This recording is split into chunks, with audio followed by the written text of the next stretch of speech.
Hey up everybody, welcome to Gaz's Out and About. Well, first ride of the year.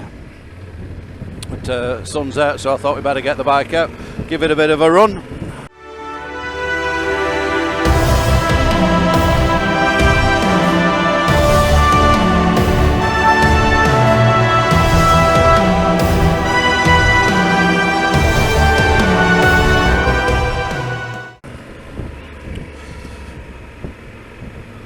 Not planning on going anywhere in particular.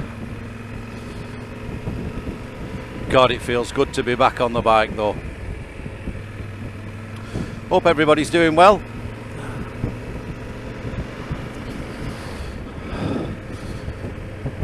So this ride I'm doing is one of my let's get my head straight, because the whole world is fuck rides, and I'm sure if you ride a bike you'll know exactly what I mean. But sometimes you just need to get out and about, clear your head. And like I say, it does seem like the whole world is bracing itself for what's happening in the Ukraine, and I still having trouble getting my head around what's going on.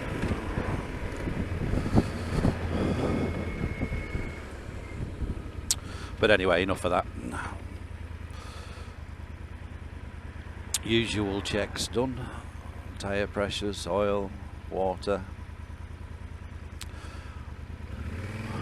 Wipe off 3 months of grime from the windscreen and the wing mirrors.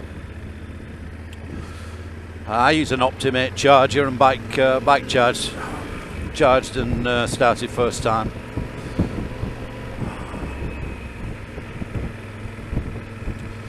I did notice when I was doing my checks, though, my back tyre's looking a little bit square. A couple of thousand miles that I did up in Scotland seems to have made it a nice hexagon shape. So that'll be something I need to get sorted this year. A new back tyre. I'm in two minds whether to go for the one of the Adventure 41s, 70/30 tyre maybe. I've got the battle wings on at the minute, and they've been fine, to be honest with you. But majority of what I do is on the road, the very, very occasional gravel track.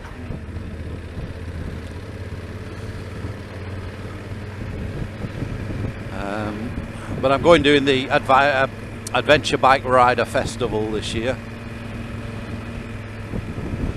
and I quite fancy doing their 20-mile circuit that they've got set up.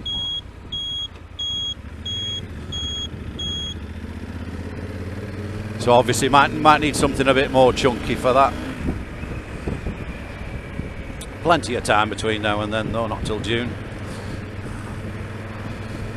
when I'm going to need to get the tyre sorted, that is.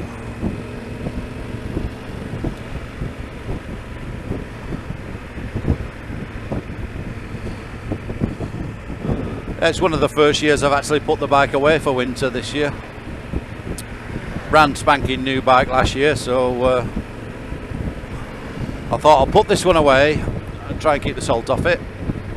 Try and keep it something like reasonably clean, looking like new. But of course, then you see a mud track that you quite fancy doing, and that all goes out the window.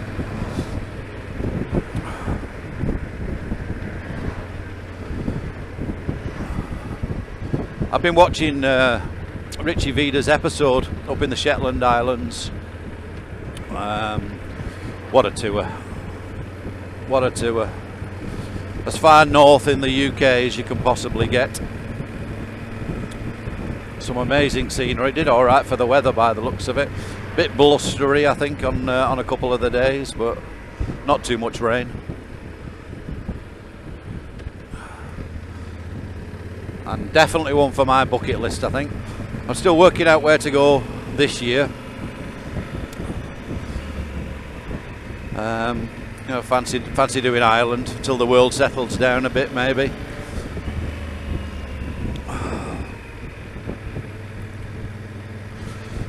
So I was a bit worried about this E10 fuel that I've been running the bike on. I was a bit worried because obviously it's supposed to have a 3-month shelf life. My bike's been sat for 3 months.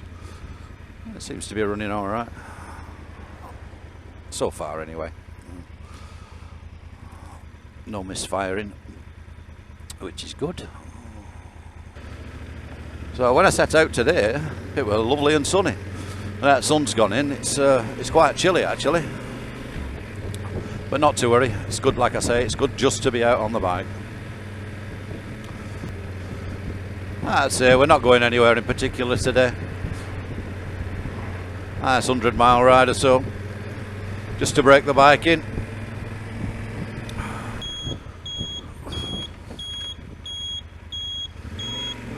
I forgot how loud them indicator beepers were. Still, better to have them. At least then I'm not leaving the indicators on when I'm turning. Do love this bike though. I'd say it's 18 months old now.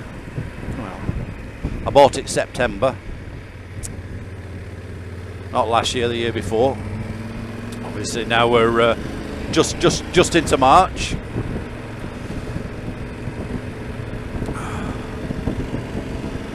And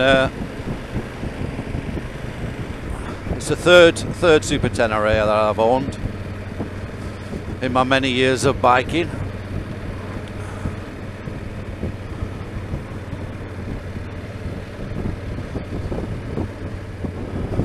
And like all riders, it takes years and years to find a bike that you're actually comfortable with, fits you, and you fit it.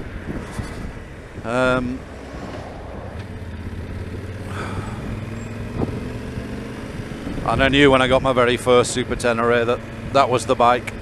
But they have developed quite significantly since I had my first one. The engines are the same, the electronics, obviously electrically adjustable suspension, which, as I said in one of my previous videos, makes life really easy with the preset settings. Still riding it on one rider and luggage as a solo rider, being a portly gentleman, as they say.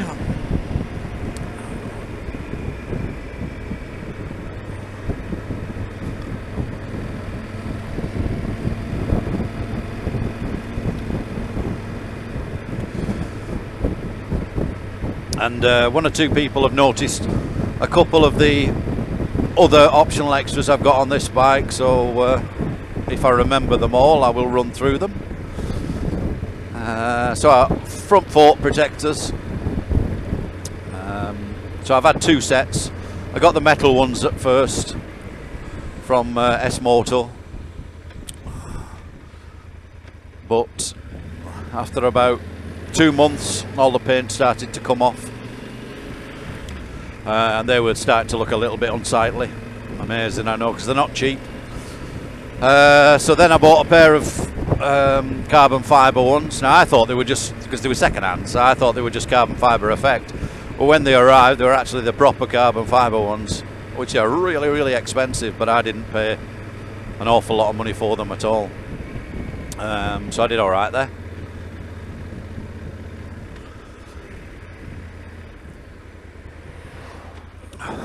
So I've got the Bark Busters Storm handguards. I think I've said that before. I got the taller Yamaha Super Tenere touring screen with wind deflector on top, and that works great on the motorway, I must admit. Yamaha winglets on the side, and they're all right. They push the wind ever so slightly outsideways. I mean, not a massive amount, but they help a little bit. I've got a Tapiazzari, I think it's pronounced, Seat cover, comfort seat cover, which is nice. I've got a carbon fibre Puig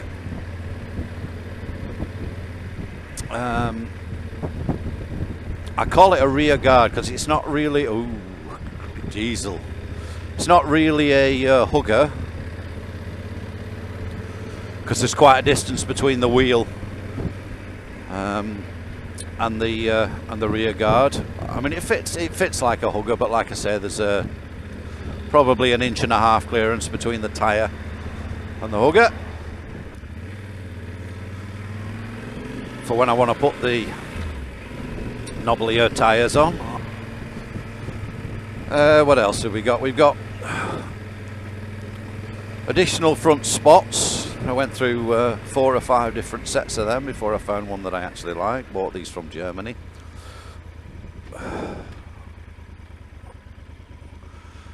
And they came with a pre-wired wiring loom and relay. And they're fantastic. Increase my road presence. I've got a set of LED brake lights. Additional ones that are fitted on my top box. So when I've got my front fog lights on, they're dim, like tail lights.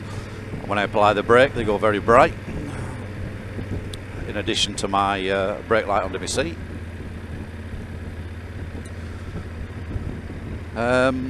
Accessories, I've got the Givy auto lock. I think it's a 308 tank bag. But I might be wrong about the model number there, but Givy tank bag anyway. I got the Trekker Outback full set of panniers. And I think it's the 46 top box. It's not the very large one, it's the next one down. Allows you to open the lids. I've got the cargo net set in each of them, along with the bag set to match, which I find very, very useful. I've got a rack at home that goes on top of the top box, but I haven't installed it yet. I haven't needed it, to be honest with you.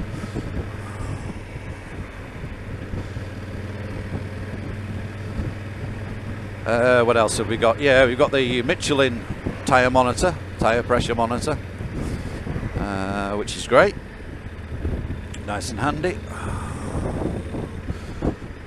I've got the front fender extender, keep the mud off the front,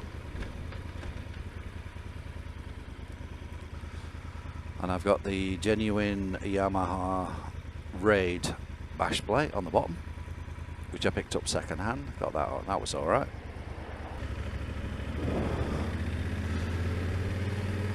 I've got an S-Moto side guard on the exhaust. I've got the genuine Yamaha lower crash bars.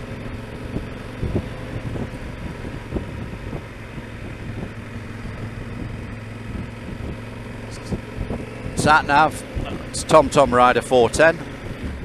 It's hardwired into the auxiliary kit, so I bought the auxiliary kit plug and then fitted a little fuse box. The bike's got a tracker on it and an alarm, obviously.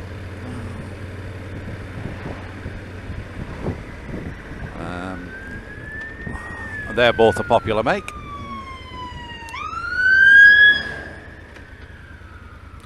Not had any trouble with that, with the immobilizer or anything. And tracker works great. I mean, I've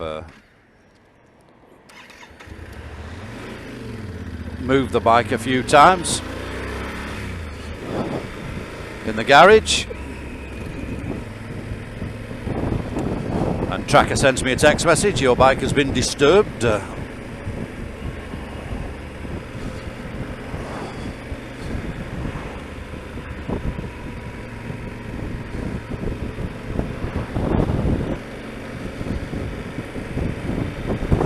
unusual for the bike to stall there. I hope that's not old fuel that's got in the engine after me saying everything seems to be alright.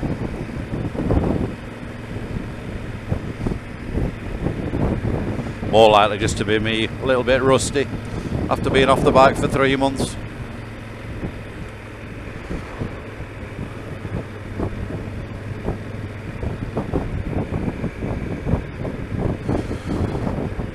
So I'm going to jump on the motorway in a second, take it for a blast, a couple of junctions up, clear out the cobwebs, as they say.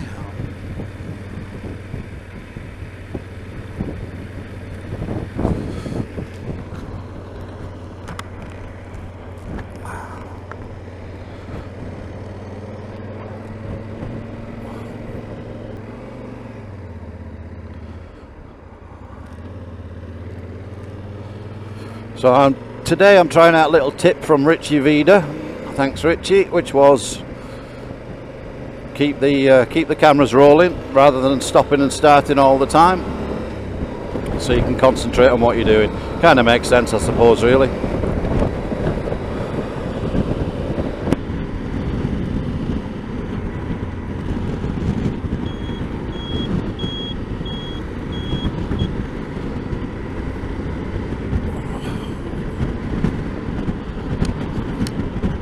Another thing I like about this bike is the cruise control.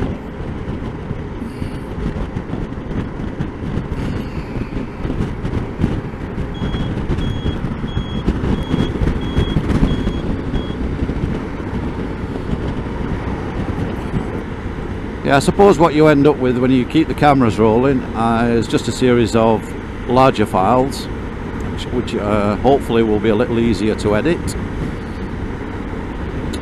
Certainly be easier to join the camera files together from the front and the rear camera.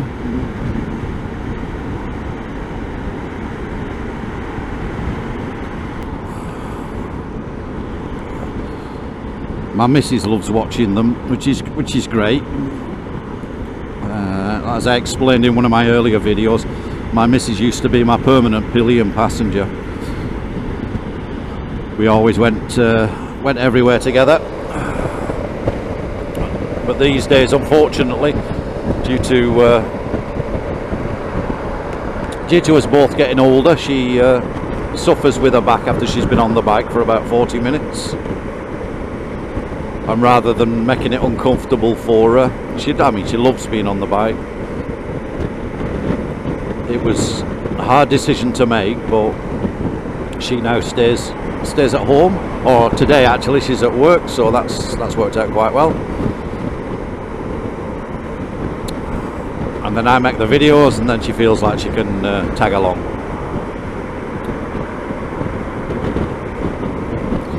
And judging by the number of subscribers I've got, I take it there's a few other people out there that like doing the same. Hello to you all, by the way, and thank you.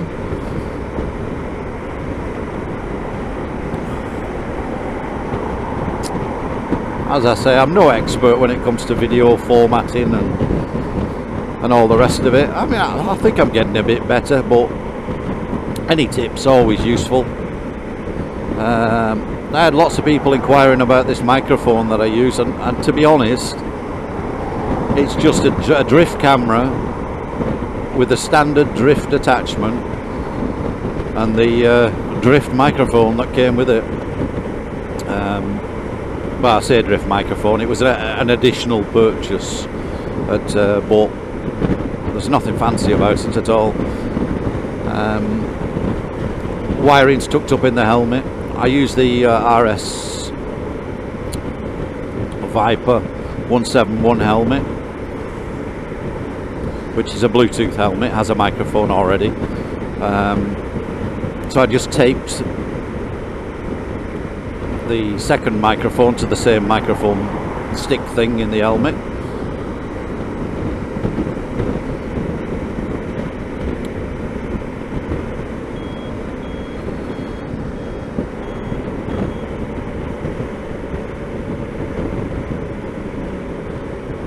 And it seems to work quite well, to be honest.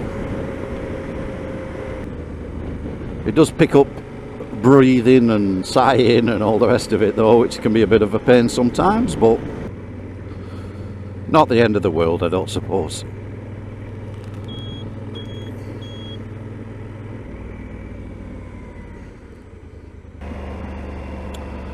I do think we're going to have to put some fresh fuel in this bike though. Mr. Want to stall.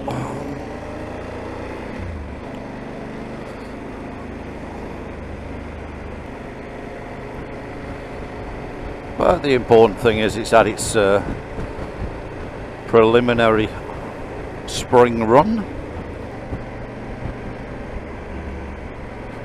And all seems fine so far.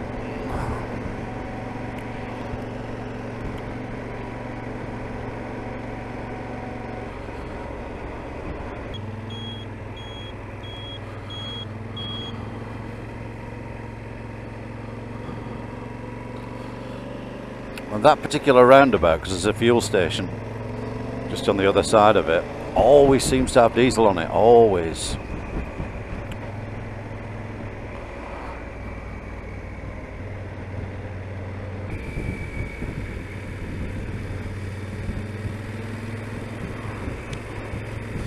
So there we go, we're almost back home. Once again, thank you very, very much for coming along for the ride with me. Shall get her home now, check everything over, make sure we've got no leaks on the fork seals or oil dribbling from anywhere. I can see, looking at my tyre monitor, tyre pressures have held out really well. So I'm guessing we've got no bunches, which is great. Oh, I forgot to say, I know I was saying about the E10 fuel. I used a little bit of Red X as a fuel stabilizer.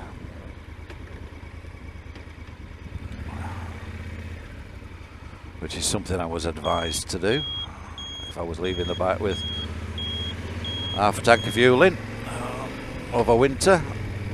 And like I said, apart from the odd hiccup and stall, which I'll put down to myself, it's been great.